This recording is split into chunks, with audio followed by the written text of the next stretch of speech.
Hello, Artful Priestess sisters. This is Lee beaming in with Our Lady of Communion guest sister share. And it's a very sweet moment for me right now to be next to my one of my dearest sister friends, Walla. We're sitting here in Port Townsend, Washington, and it's a super sunny day. And we're at an eco village. There's a man in the background playing Appalachian love songs, it sounds like, and the birds are chirping and the lilacs are out, and Beltane happened just recently, and it is a verdant, lush springtime beckoning us to be outside to share this conversation with you. And it's perfect for the Lady of Communion. Nala is perfect for the Lady of Communion because really she's a sister that captures this sense of the ecological or ecology and all of the ways in which you would not normally be aware that that word would interface in your life. Nala is so good at spanning disciplines and making connections to really like synthesize a new web of seeing the world. So our conversation will ebb and flow, I'm sure, and traverse near and far. But we're here to talk and to deepen. I wanted to just start the conversation by bringing in a personal note, Nala. I met Nala probably 10 years ago? Something like that, pretty close.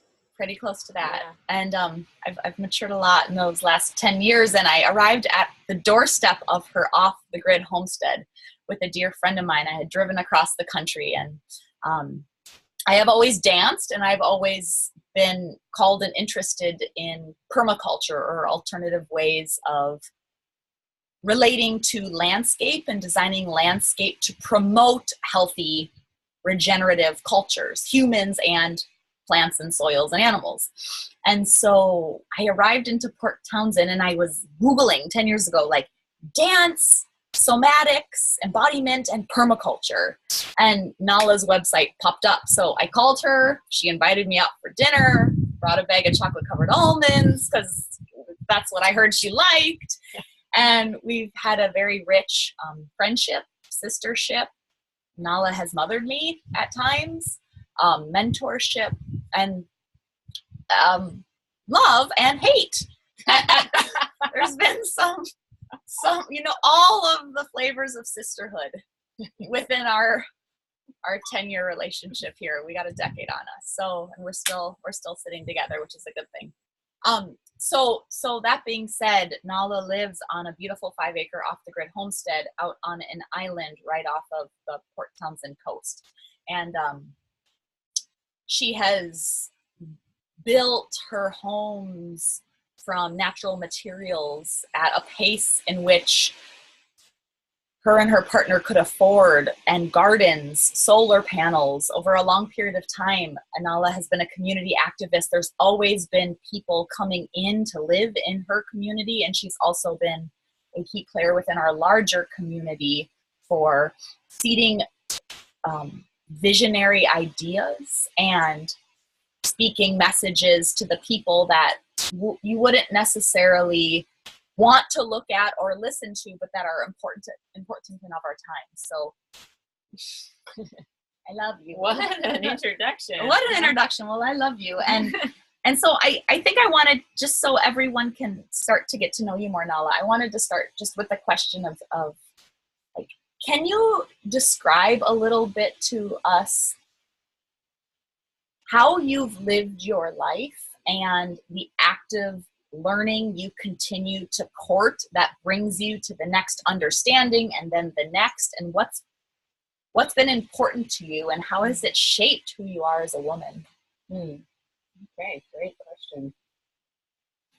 I just before I begin, I just want to just call my allies around me to help me say something worthy, because I don't take this lightly that you all are out there listening.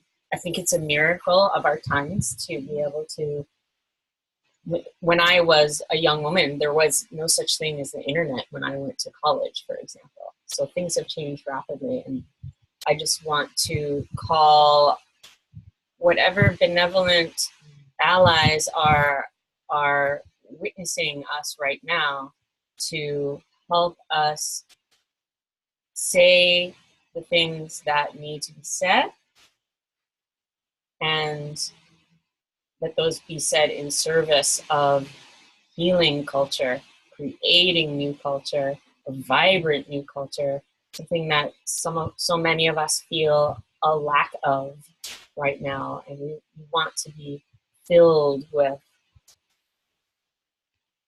juicy, alive, at times messy, but still welcome goodness.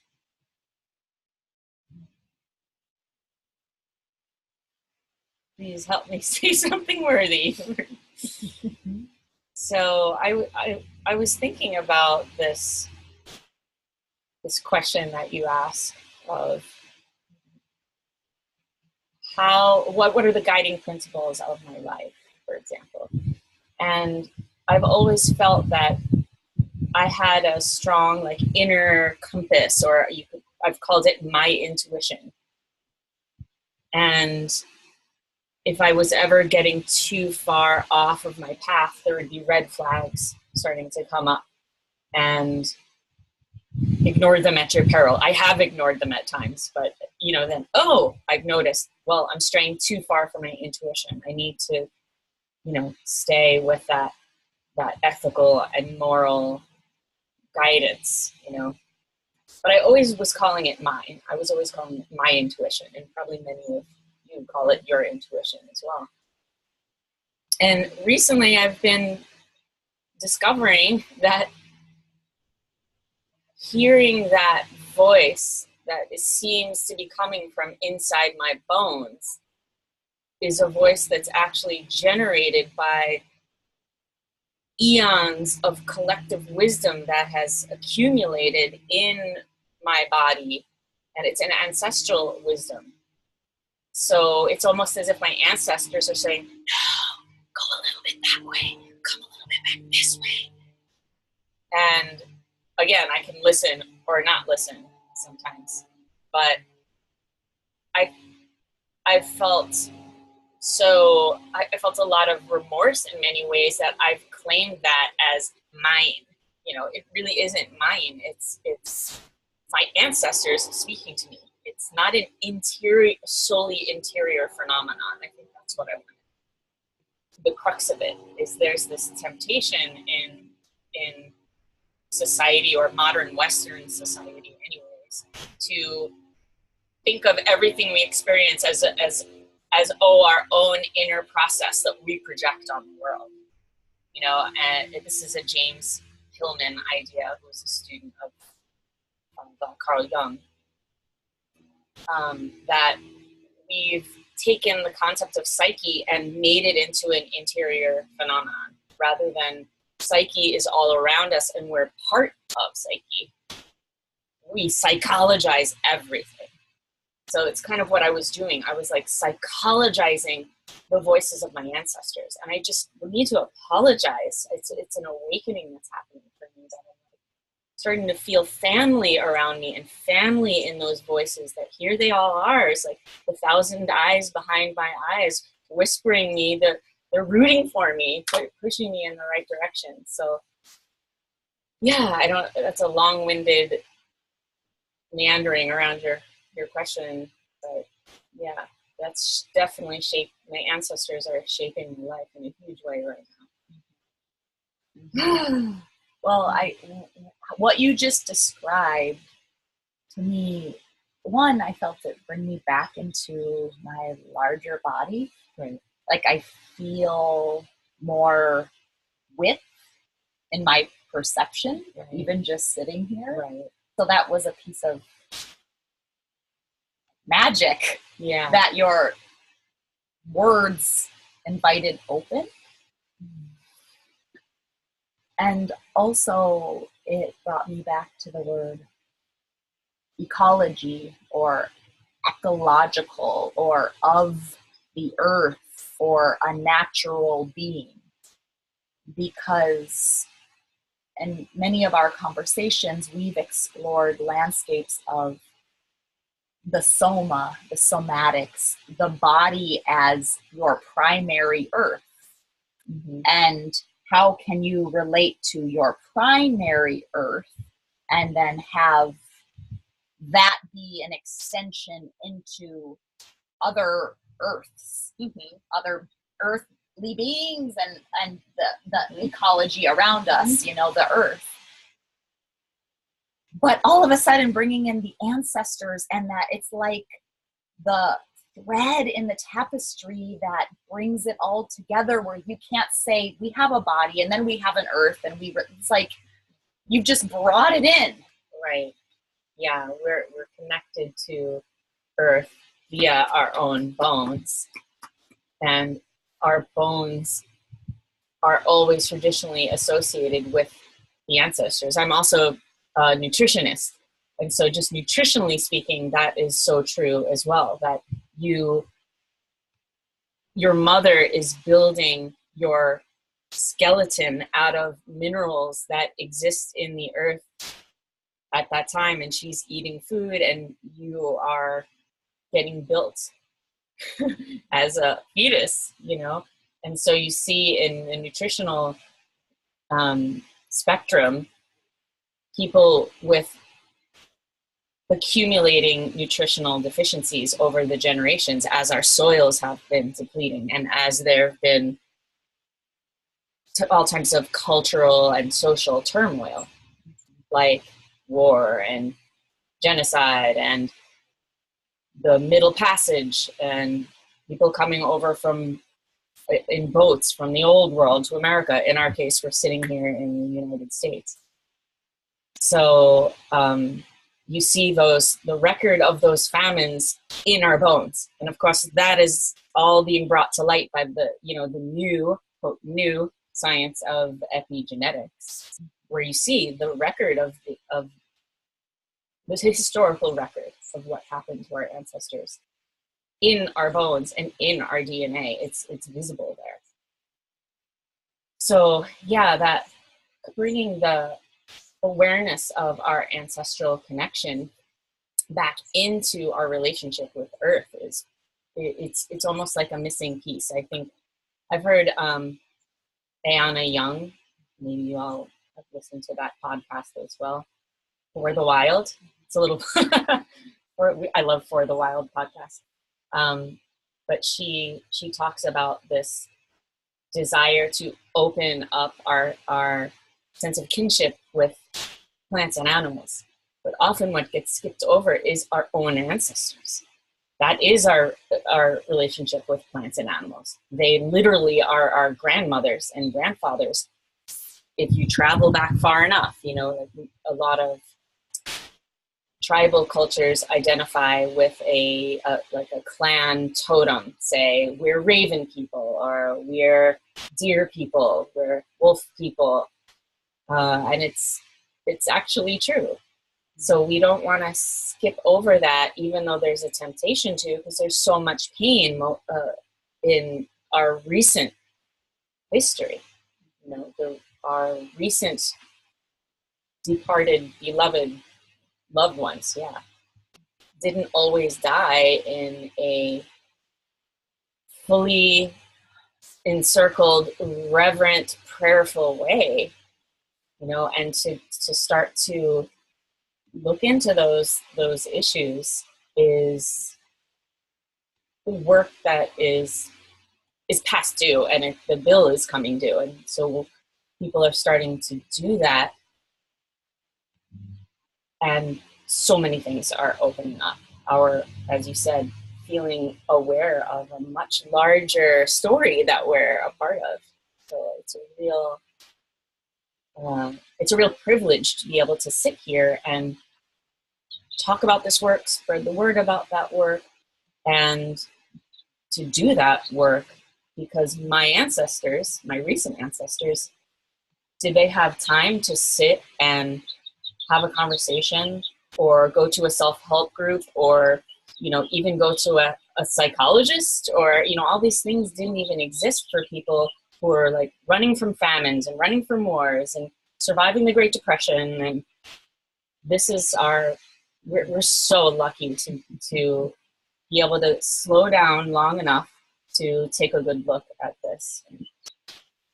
Yeah, we're lucky, and it's a great responsibility. Great responsibility. Because there are those coming after us, and they need us to be remembering and re-envisioning and making solid, actionable steps that affect the epigenetics we're carrying, and also their direct lives, as well, that are here. And you just spoke about what I would say is one of the big griefs of our time, where someone is on their deathbed and they hardly have anybody around them.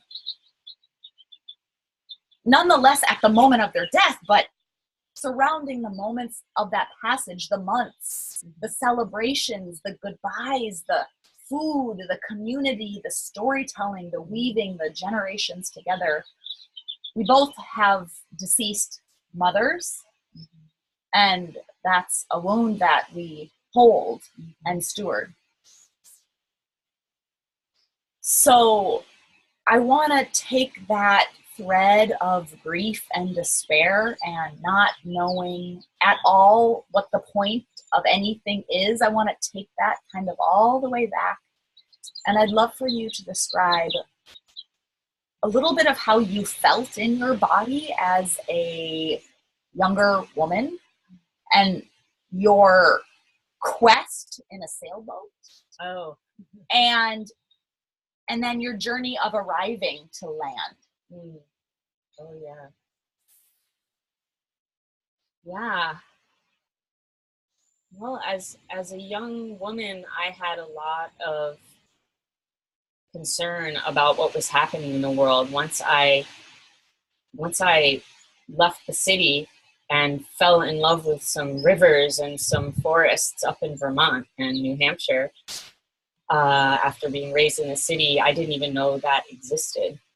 And to both fall in love and at the same time come into the awareness that it was being destroyed at a pace that was completely not sustainable and horrific, pushed me towards wanting to just go out and commune with this beauty. The beauty of rivers and of water was so appealing to me, and so it was beckoning me. So I ended up on a boat.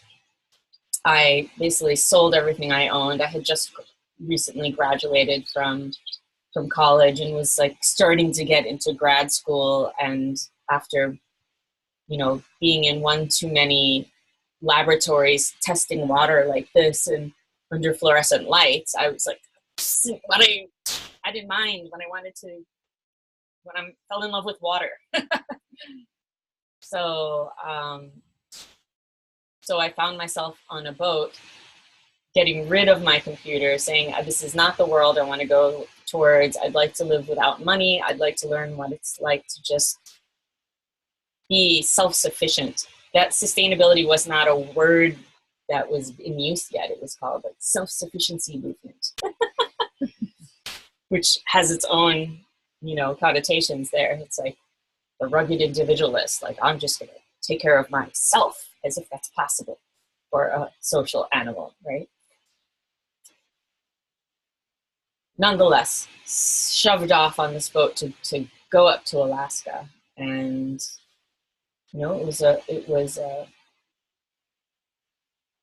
amazing journey. It was I was very exposed, and it was very humbling, being out there in this huge ocean. I've never sailed before, so I had this adventurous spirit, but not a lot of experience. And I mean, I could spend hours telling you stories from that journey, including the story of our dismasting, and it was a brush with death. And it wasn't until years later that I realized that this was a quest for initiation. That as young people, we have just our birthright that we come to expect in being born in human body is an initiation, I mean, several initiations over the course of our lives as we enter different sacred phases. In this case, entering adulthood, very, very important phase to make sure that we don't get stuck in permanent adolescence. So many young people end up, by hook or by crook, creating initiation experiences through all kinds of risky behavior, whether it's, like daredevil motorcycle racing, or, like being in a gang, or like getting really into hard drugs, or, a lot of it is creating that brush with death that we're supposed to have just as humans, or we're designed for that. So it's way more intentional and relational to actually have a culture that can provide rites of passage the way that all of our indigenous cultures that we're from did. So it's just so interesting to look back on my young adulthood and see the things that I somehow orchestrated for myself without, being conscious of it. But now that, oh, that's what that was. It's your ancestors, right? Orchestrating it yes, for you. Thank you. Good reminder. Yes, they obviously were, because I don't know where I would have ever gotten the idea to go out on a sailboat. Or I remember the whispers of like, get land. And I always said, I'm from Queens. Like, I don't know what get land means. You don't know where this is coming from. Like, how would I even think to get land being from Queens? Queens is a section of New York City, for those of you who abroad who might not know what Queens is. But yeah, so I can, being guided by my ancestors to go on this journey was one of the biggest gifts of my life. And it was really, really hard, but,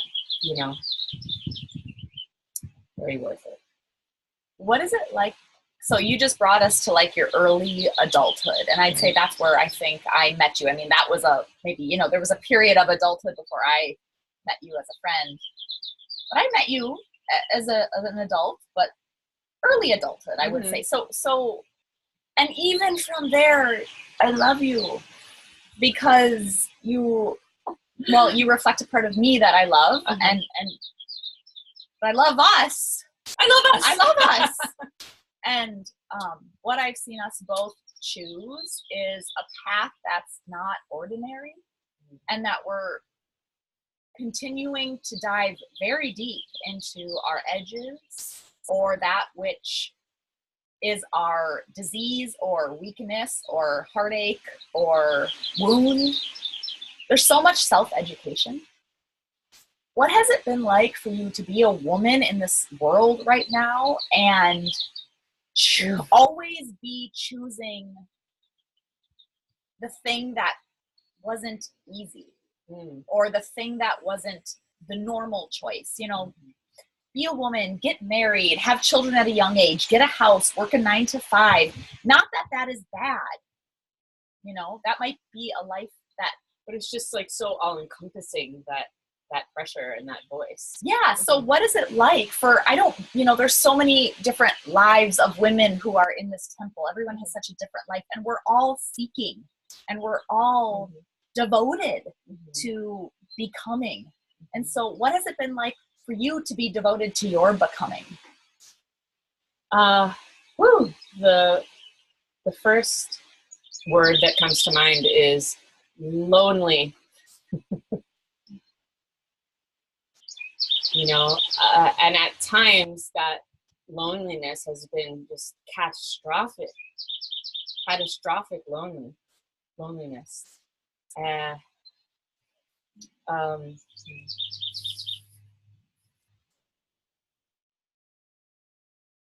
Loneliness doesn't have to be catastrophic. I actually treasure my alone time. I'm coming to treasure my alone time more and more as I get older.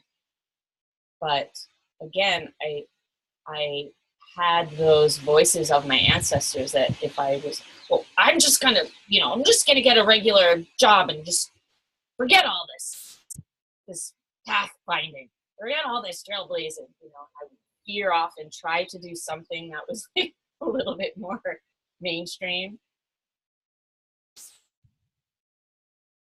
The voices come in pretty strong to say, stick with it, stick with it.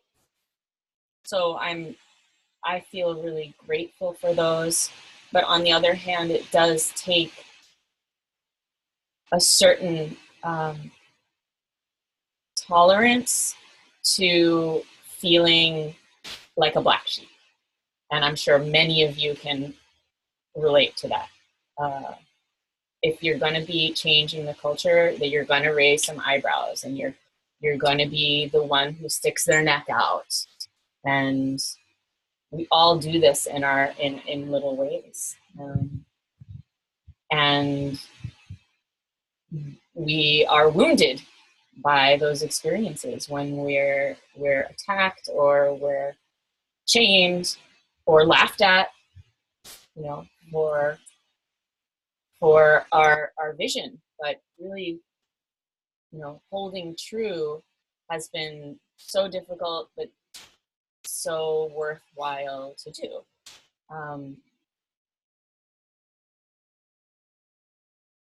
It's taken a huge toll on my nervous system. I think that my research into somatics and how to feel more connected and encircled by loving arms is something I'm experiencing much more with my ancestors at this time than from actual living humans, where my relationship is just like way more complicated with them. And so this exploration of the ancestral realms for mutual healing it in turn is healing some of those wounds that I've suffered on being on that trailblazing type path. So it seems, if you want to call anyone who's doing trailblazing work, which we all do it in many ways, different ways, and if you want to call that activism, in my case, I think of it as an sacred activism or an eco-somatic activism, then working with grief and ancestral grief and making relationship with ancestors and reestablishing our relationship with ritual and making offerings that tend and respect these relationships is essential medicine for me to even keep going.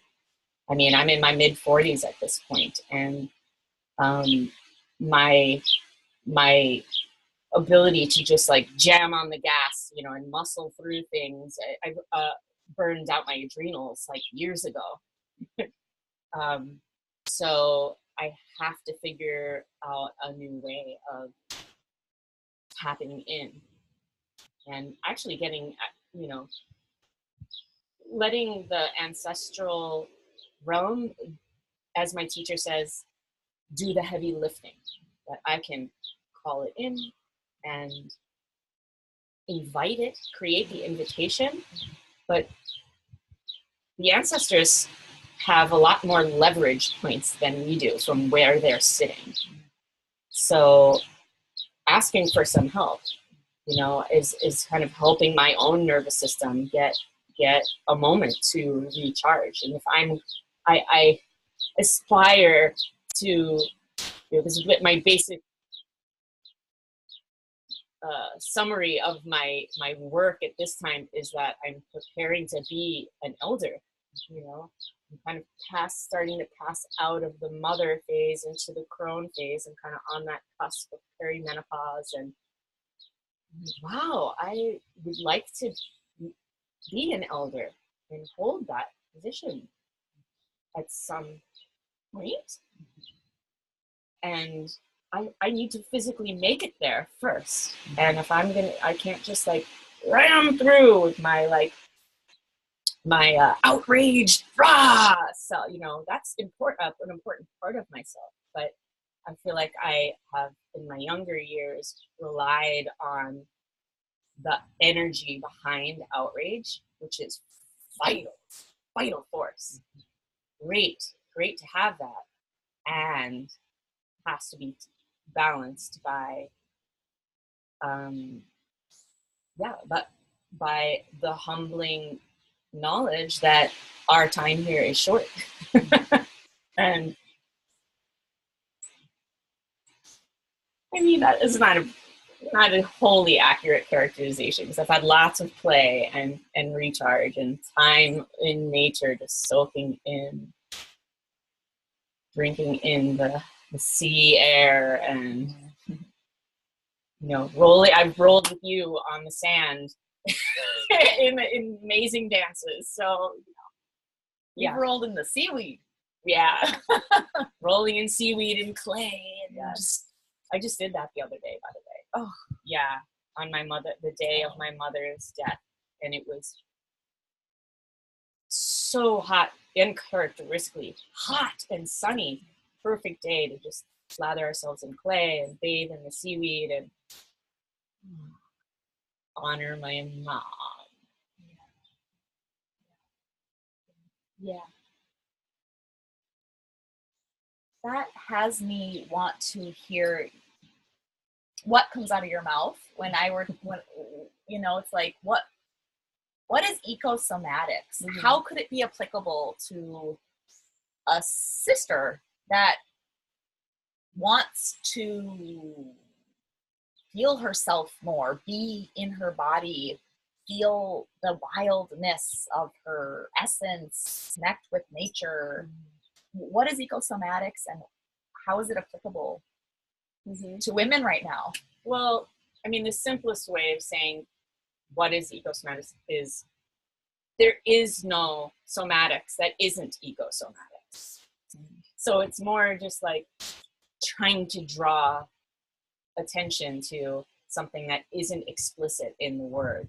But if you think about somatics as your own perception of how it feels to be in your body, no one can possibly know that but you, well, and your ancestors.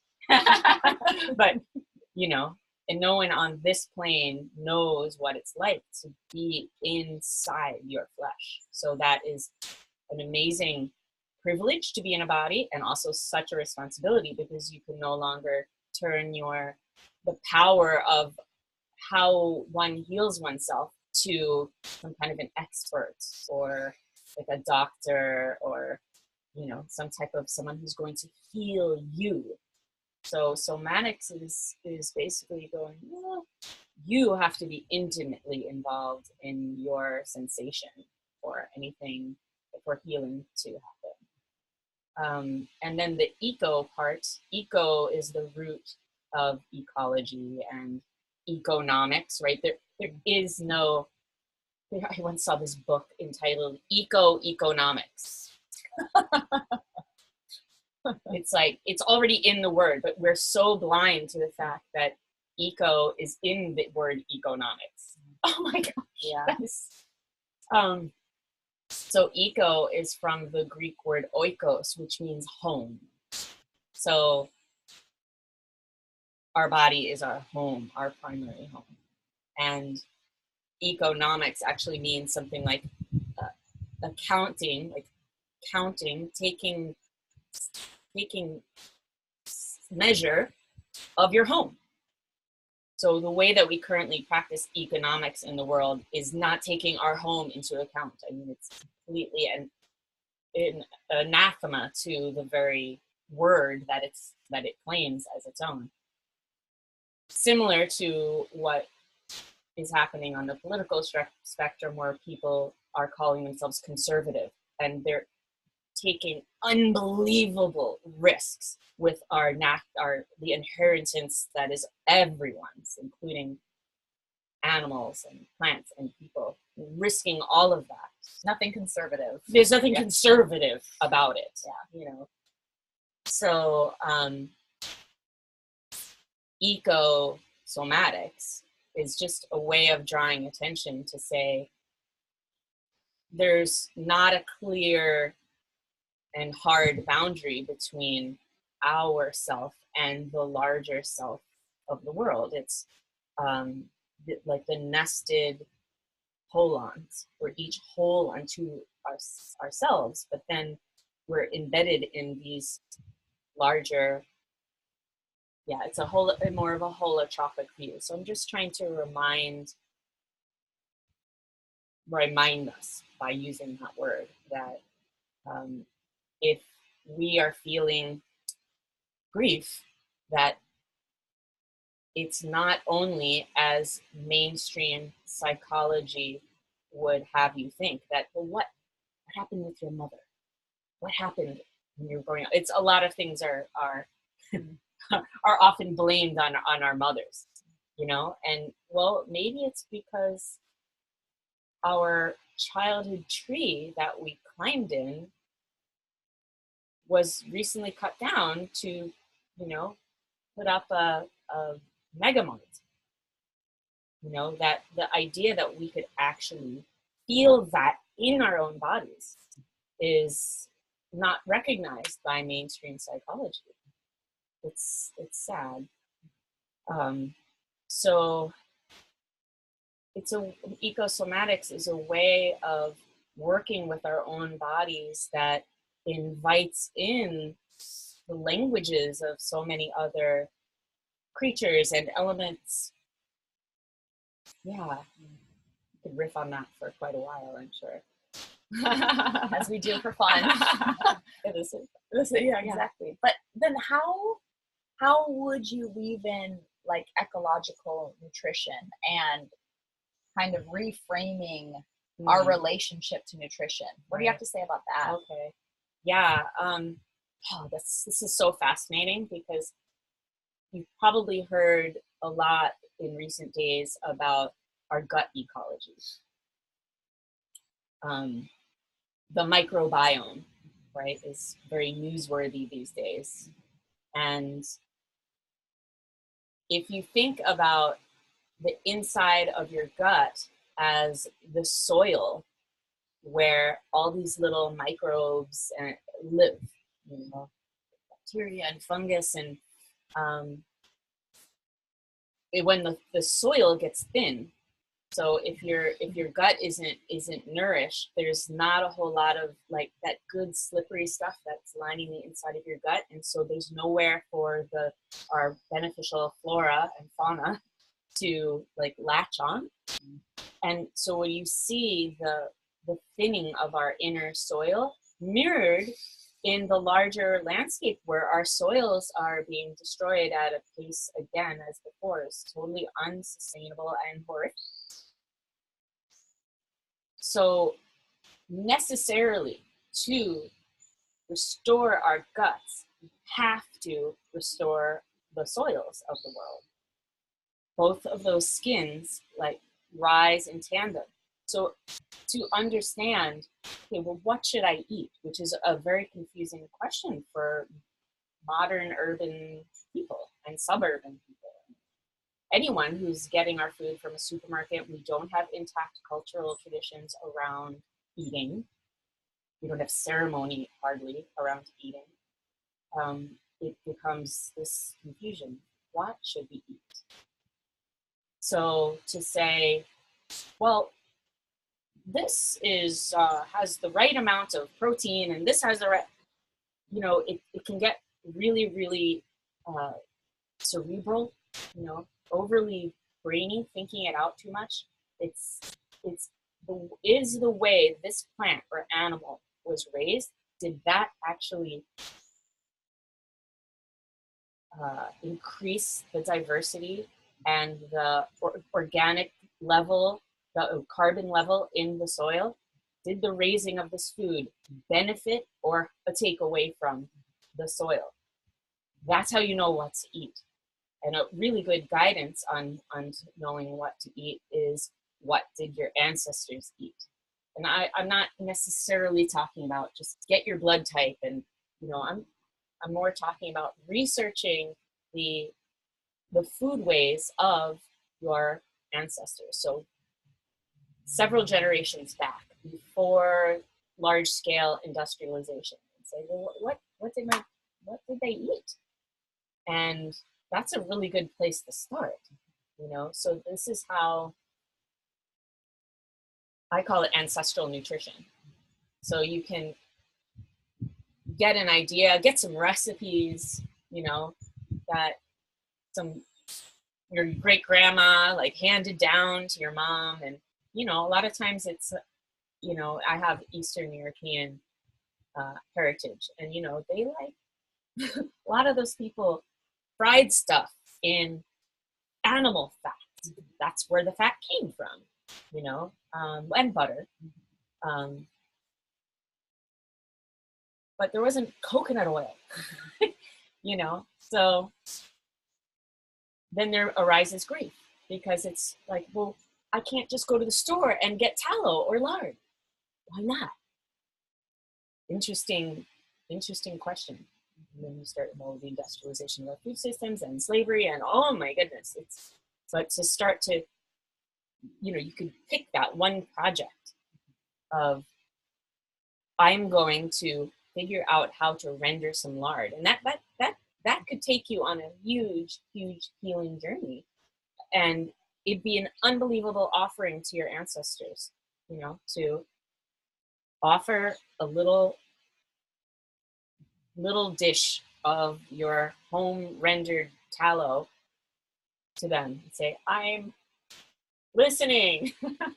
I'm connecting, and one other piece to ancestral nutrition is to ask your ancestors if you want to know, what should I be eating? I don't quite feel right. Ask them for help in dialing it in, and that's food for them and food for you. Yeah, there's so much. I mean, I know you and I have connected around fat. We have an affinity towards fat. We really believe in fat, and we've raised our children eating healthy whole fats. Mm-hmm. But I'm just remembering, like, there is such a fear about cholesterol and such a confusion about cholesterol. And then I heard you say fat, and I was like, oh yeah, but most people think fat's bad. Thank you for flagging that up. Yeah, I get so immersed in my own culture that I forget that the low fat diet recommendations made a huge dent in our common sense and our inheritance of foodways. Yeah, and I mean, ultimately, the low fat movement further connected us from our ecology. Further disconnected us from our ecology of land and ancestors' nutritional ways, and had us steer towards manufactured margarine and processed rancid fats that could never be of the people. Right. So oftentimes, if you start dissecting our history over these last couple generations, our food has become a mechanized mega system that is devoid of much nutrition, and is this thing that we call food. I mean, you walk into a supermarket, and this is Michael Pollan's idea. You walk into a supermarket, and he's like, pretty much the things on the edge of the supermarket you could call food, and all of the aisles in the middle aren't food. You know, he's like the deli, the meats, the dairy, the bakery, and the produce, which are the ones that line the walls of our. He's like that you can consider food. All of that, not so much. You know. Yeah, that's such a cool observation. It's like simplifying it for people. Confused? Just stay around the perimeter of the grocery store. I love that. Yeah. The low fat.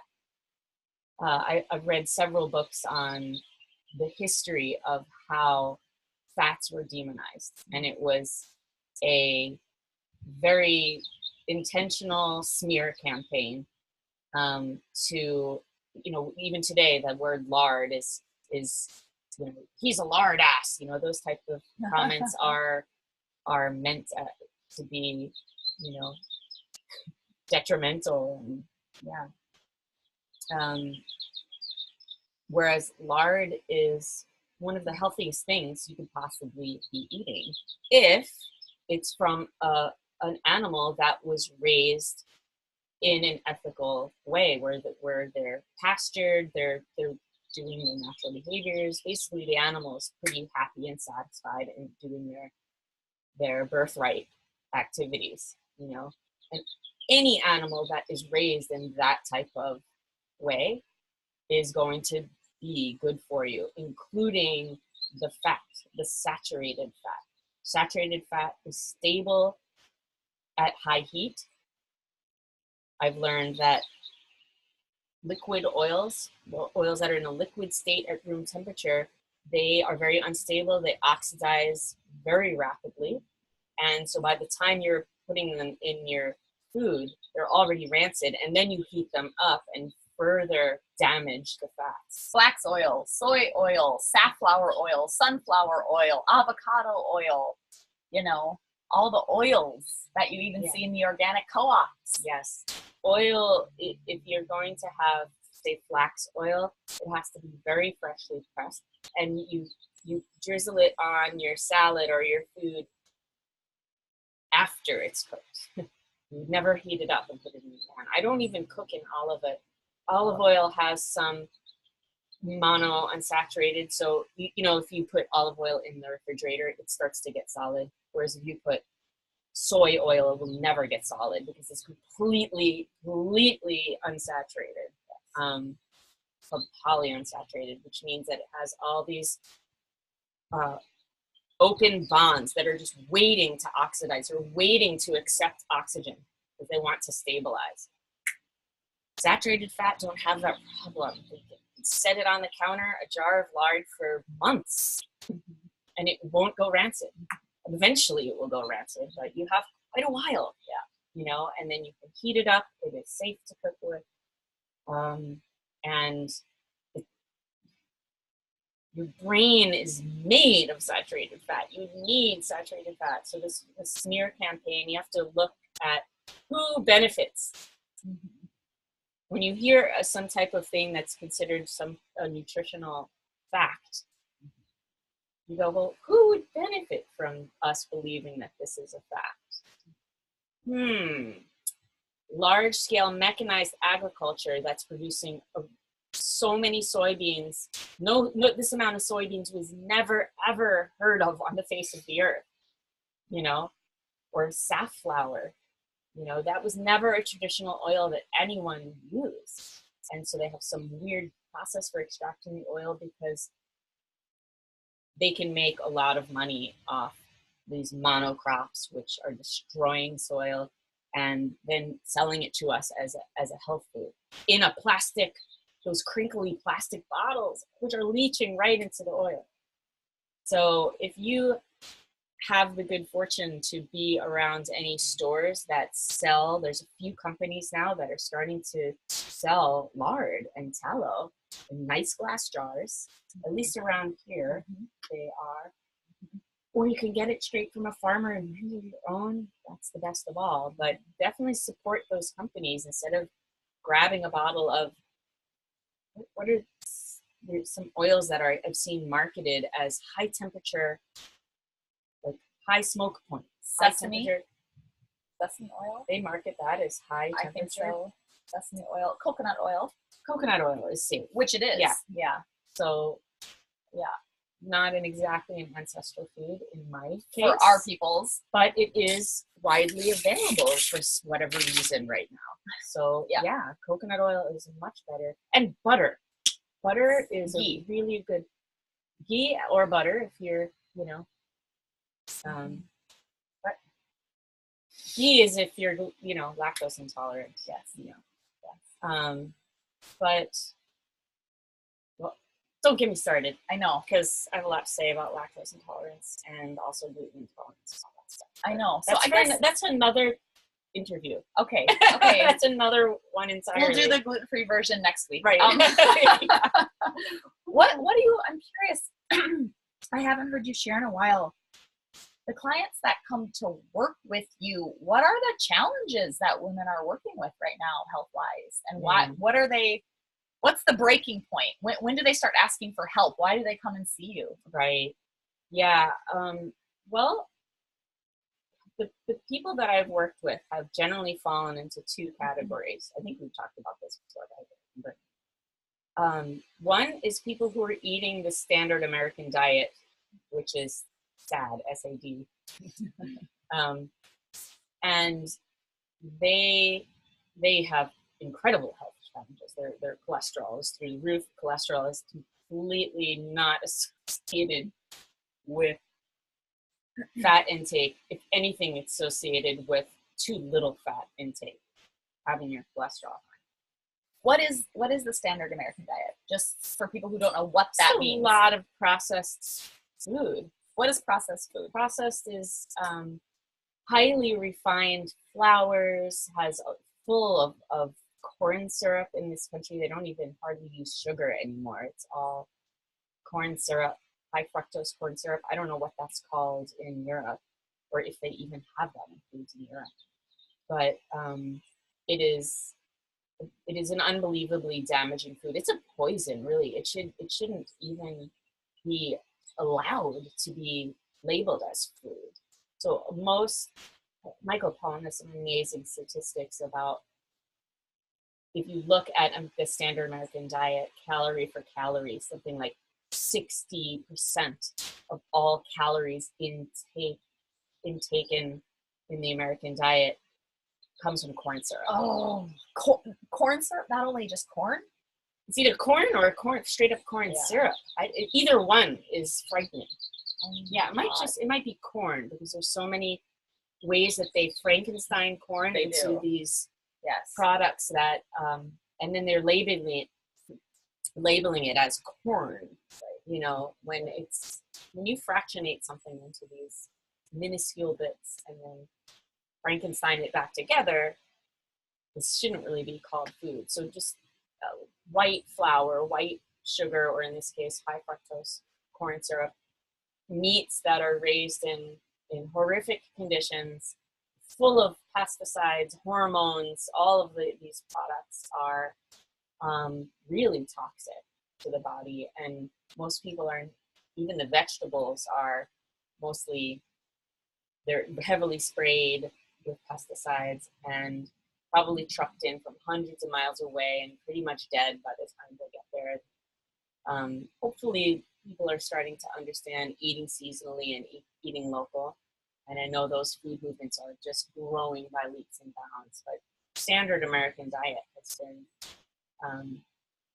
just so toxic, and it overwhelms the body's blood sugar handling mechanisms, which causes crazy hormonal imbalances, because insulin is a hormone. Insulin is what is used to your body to deal with sugar, and when the body is just forced to produce so much insulin, your other hormones get shortchanged, because you're always producing insulin, and cortisol, is the stress hormone. So this is where I'm going with this. Is people come to me with these two categories. They eat the standard American diet, we make a couple of small changes, like instead of drinking soda, we drink pure water. That alone makes an unbelievable difference for people's health. So we can work nutritionally with people who are eating the standard American diet, and that's where I will start with someone like that. But then quite a few people who come to me are already activists and they're foodies, and so they're wanting to kind of like fine tune their diet, and that's where the grief work comes in. So that's where the connection to stress is going to yield way more of an effect. Right? That's a permaculture language, is obtain a yield is one of the permaculture principles. So, or the smallest change for the greatest effect. So when I look at someone like that, when they're already eating a pretty good diet, I go, okay, well, what's the other stressor in this person's life that's making, you can have someone they're eating completely low carb and they're already on the verge of being diabetic. How is this possible? Cortisol. Why? Well, carrying around a huge amount of grief and shame. So for that, that's where ritual comes into play. So again, because I'm a somatics advocate, I feel like I am someone's advocate and guide and ally, but I'm not going to heal anyone, but I can help, suggest some tactics, say, and ritual is a huge tool or arrow in the quiver, as I call it. Just as it's been for centuries, this is what our ancestors are like, start coming back to earth here. And we're all in terms of where modern humans are at, most of us are only at the beginning of our work with ritual, of what's possible for our healing with personal ritual and community ritual. It's so exciting. It's so productive and generative, regenerative. So I help people connect with what is meaningful for them. So I don't have any prefab rituals that I would say, well, here, you do this, this, and this, this, and this. It's always a collaboration of interviewing them a little bit about what's important, and how they view the world, and how they connect, and then using those elements. It's quite an honor, actually, to facilitate that, and to be also concurrently like learning from that for my own practice. It's such a feedback loop that way. What has your practice with grief looked like? Well, I need to get a little sip of water here first. It's hot out here. It's super hot. We don't even have our pants on. Sweat. Little do you know. It's hot. Sweat is dripping down my body, and I hardly have any clothes on. And it's only May 2nd, so. And our chocolate's melted. The honey chocolate.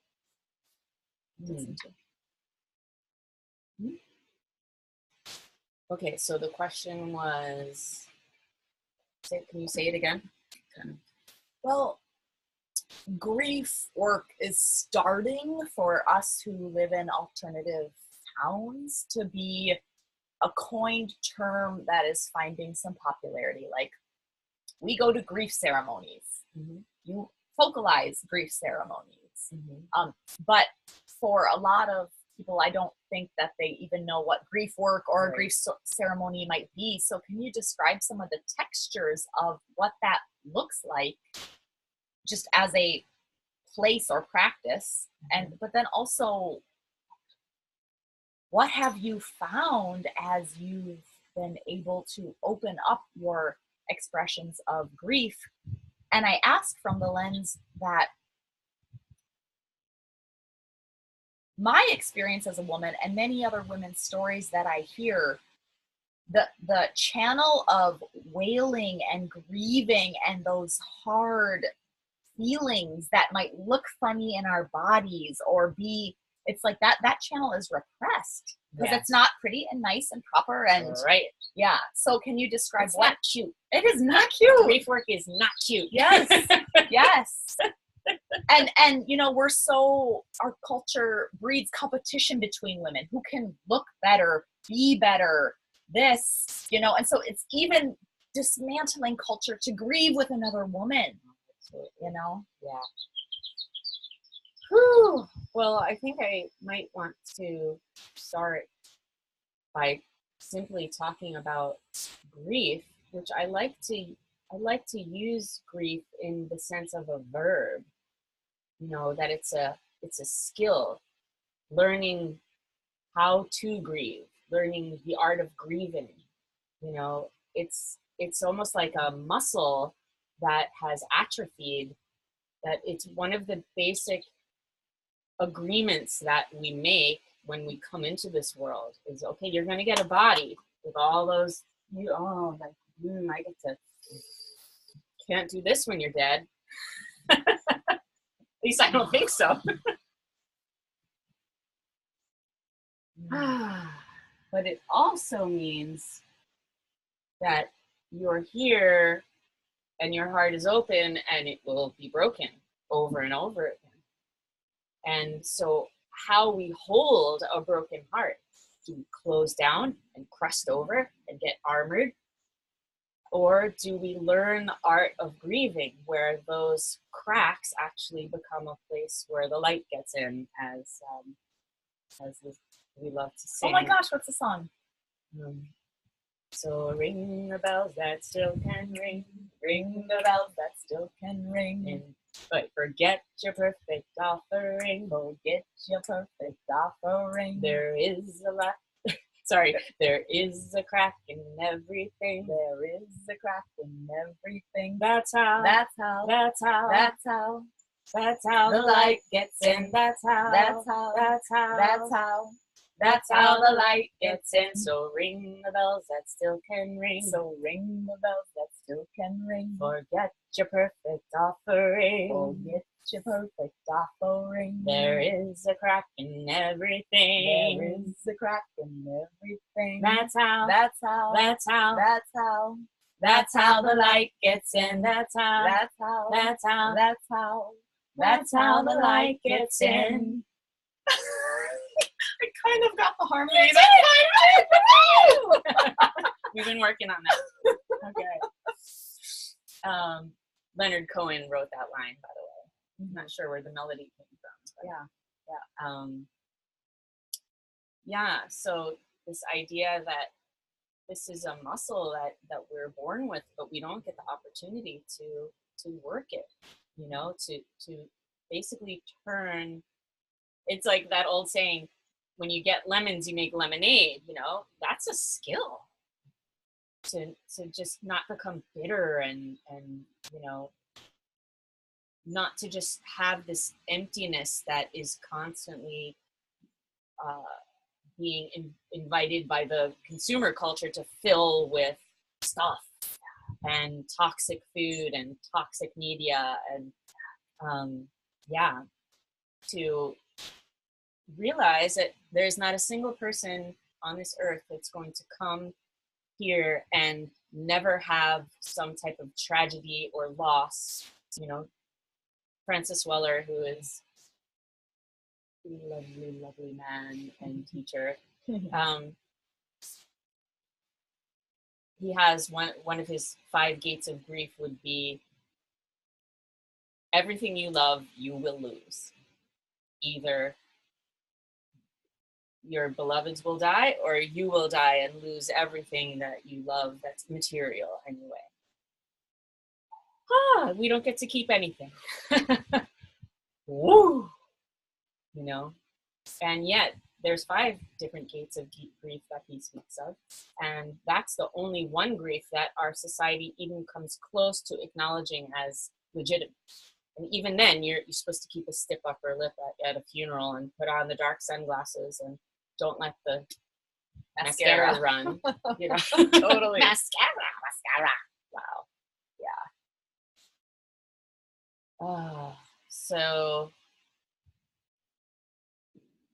that muscle, starting to figure out ways of exercising it and seeing the beauty and the deliciousness that grief gives us access to. You can't experience joy if you don't experience sorrow. I mean, the two things go hand in hand.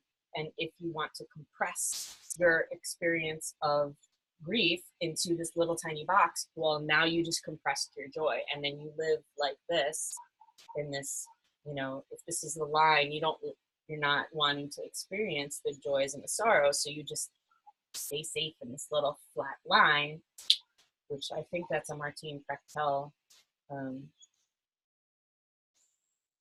statement, is like living in a flatline culture, flatlining, which also is like used in EMT, right? Flatline means you're dead, right? When your heart rate goes like this. Yeah, you look at a heartbeat and it goes, we're supposed to live like that. You know? I just,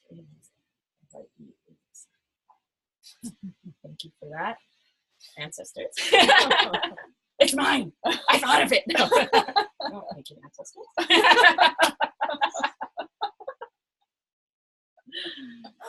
Well, it was my ancestors too. Right. It's like, yeah. Nice. Woo! Thanks, ancestors. These ancestors. You guys know each other? Oh yeah, you met. Yep. So coming together to flex these muscles in community is an important part of it. And then, for example, this Sunday, we're holding what we call the Grief and Gratitude Lodge in our community. I attended a wailing lodge after the death of my mother and was so nourished. I was so blown away by how transformative it was for me that we need this in our community and every community for that matter. So it helped to catalyze a grief lodge here, and it's been going for 2.5, going on 3 years now. It's amazing. And so it's a very simple ritual, really, and it was started by the Somes. So Malidoma and Sobonfu Some were medicine people in the Dagara culture who were tasked by their mentors. They said, these folks in America don't know how to grieve. Like, you are going to take this ritual and go start doing it there. So this ritual that I attended and we have now based our basic model, is on this very simple ritual where so thank you to the Dagara people. Malidoma means friend of the stranger, which, some people translate as friend of the enemy, but there is no word for enemy in Dagara. It's only stranger. So anyway, so this is, their experience of having people trying to colonize and exploit in Africa made the elders there realize, like, we need to go help these people because there's something wrong that they would want to come here and do this. And so that's an amazingly mature and gracious understanding to send this peacemaking gift over here, and it is starting to spread. Thank you. Thank you, Sobon, for So it's one who died a couple of years ago now, so she hopefully can be supporting our conversation right here to represent what we're doing here in the right way.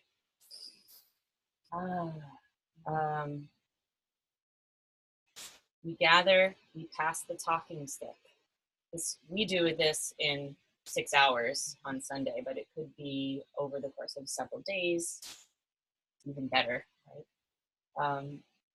So we pass the talking stick, and then we together build a beautiful shrine out of cedar boughs and flowers and candles, and we lay down some pillows in front of this shrine, and then everyone participates in, there's a drum beat and a chant that gets going for 2 or 3 hours. We'll do that, and people, as they feel a wave of grief coming up, they might drop to their knees on the pillows and weep. It could be very soft and gentle, or it could be wailing, or it could be raging, and everything in between. And we do that for quite a while, with the wails and the cries and the screams all meld into this chant that's happening. So you're not really necessarily hearing anyone's individual vocalizations. It's more, it just becomes this orb of sound. And then people return to dance and chant, or just sway, or just lay down for a little while. And the opportunity to witness people in their rawness, in their not cuteness, with the snot hanging down, and no one's trying to clean you up or fix anything. It's just, this is what is. It just allows us to feel emotions, sensations that have been exiled from our day-to-day experience. That type of stuff drives a person crazy. When you have something to, and there's no place for you to let that sound out, is crazy making. So to have that as a community space is an unbelievable gift, because then that you feel fortified. I feel fortified when I return from that type of ritual to do work on my own. As if anyone has ever studied yoga, you learn that going to a yoga class is important. It helps cement your practice, but the real work happens when you go home. It's your home practice is where the rubber meets the road, and how you carry yourself through the day. Same thing is true here. The group work anchors your personal work. Taking that grief work home, how you metabolize and flex that muscle and be more raw in your daily life, sharing one-on-one with a sister, or what I'm trying to offer those type of experiences with smaller groups. I just right before this, we had a grief discussion group. So we have several beautiful books that we read a little bit, and then we come and we discuss what we just read. And one-on-one wailing work, I take women out to the beach to cast a stone, just doing simple rituals of letting go with them there, and I support them and give them some good chicken broth after we're done, that type of thing. So there's so many things that we can do to support our communities and support each other to do that grief work, which actually becomes the very source of your vitality. It unlocks. I remember Martine Cartel said that one time, does it feel good? I wouldn't exactly call it good, but I feel alive. Yes. To tap into something that's just been so bound. Yeah. It's like corked up. Yes. It takes the cork out of your font. Yes. Of vitality. Yes. That's been my experience with it, and I think quite a few people. And I've been exploring how erotic grief work is, that it allows one to tap into that that fundamental energetic current that is behind everything we see, so that's kind of counterintuitive for most people in westernized cultures. Like grief work, if it was known that grief work was erotic, people would be all over it. Totally. So we got to get the word out there. Totally. It's totally erotic, dude, I'm telling you. totally absolutely. When you can sit there and be like, it like wakes that up. Yes. You feel alive and you're just like, oh. Yeah. And the release and the just moving that energy and then just getting to feel the surrender to something that is alive inside of you. Job. Even just I've given a lot of handshakes. I feel like kiss or something. Like even when I don't feel that those tears coming up and I don't feel grief like urging to be released, one way to weave in like this overarching ecological theme that we're weaving in and out of is my relationship to nature is so important. I go out to her and I get on my hands and knees in a stream or on the earth and I breathe and I take her in and I arouse things within myself, or you could even say fake it till you make it. I quiver, I have to do that as maintenance, or else I can't be a sane human. Yes. I go crazy with my children. I go crazy in life because it's a lot to be alive with your eyes wide open and be looking at everything that needs tending and work, And so it's like that maintenance grieving where even when you're stuck and you're like, oh, I don't know if that would ever come up, go out and try, It is a basic skill, and to have had that shame out of us, yes, is such an injustice, and therein lies its revolutionary potential. If we are able, this is why I'm so in love with grief work, is because that one acupressure point in our culture, you could reach that is an act of unbelievable rebellion, to be able to claim the full range of our experience back. And you're not likely to be afraid of a whole lot after that, it's brave work. Yeah. And it's available to you every time night comes, the opportunity to walk in the night world, the world of like shadows, and different parts of your senses are able to come alive. You develop like that night vision. That's brave work.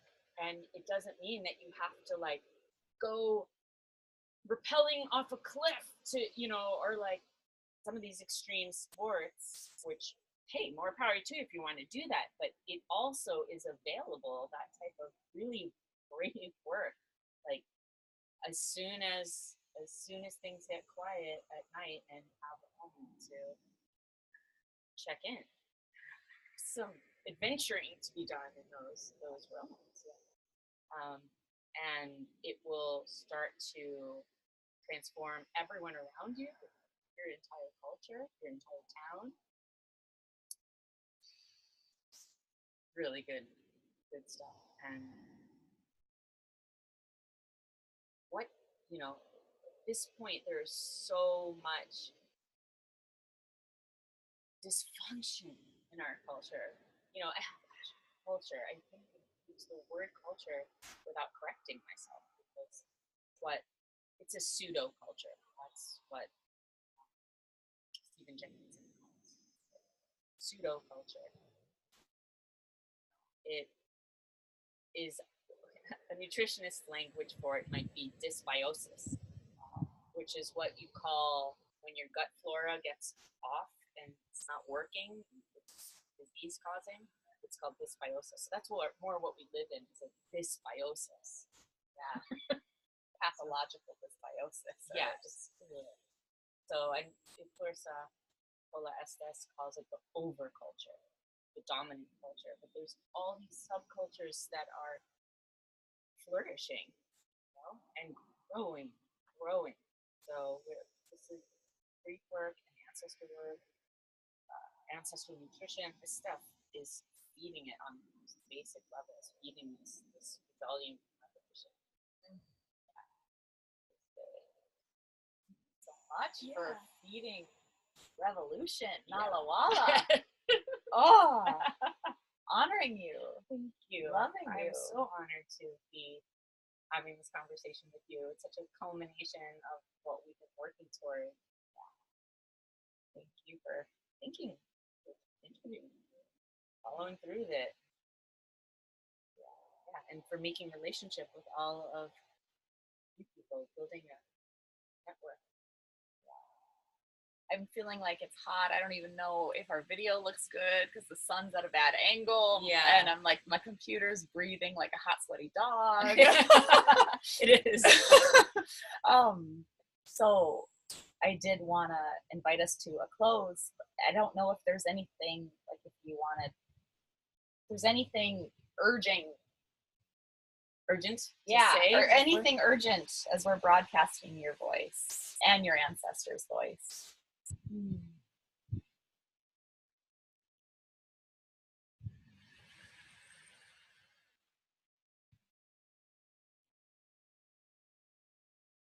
I'm hearing, be in love with your body.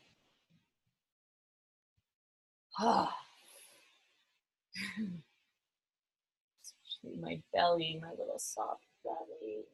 Oh.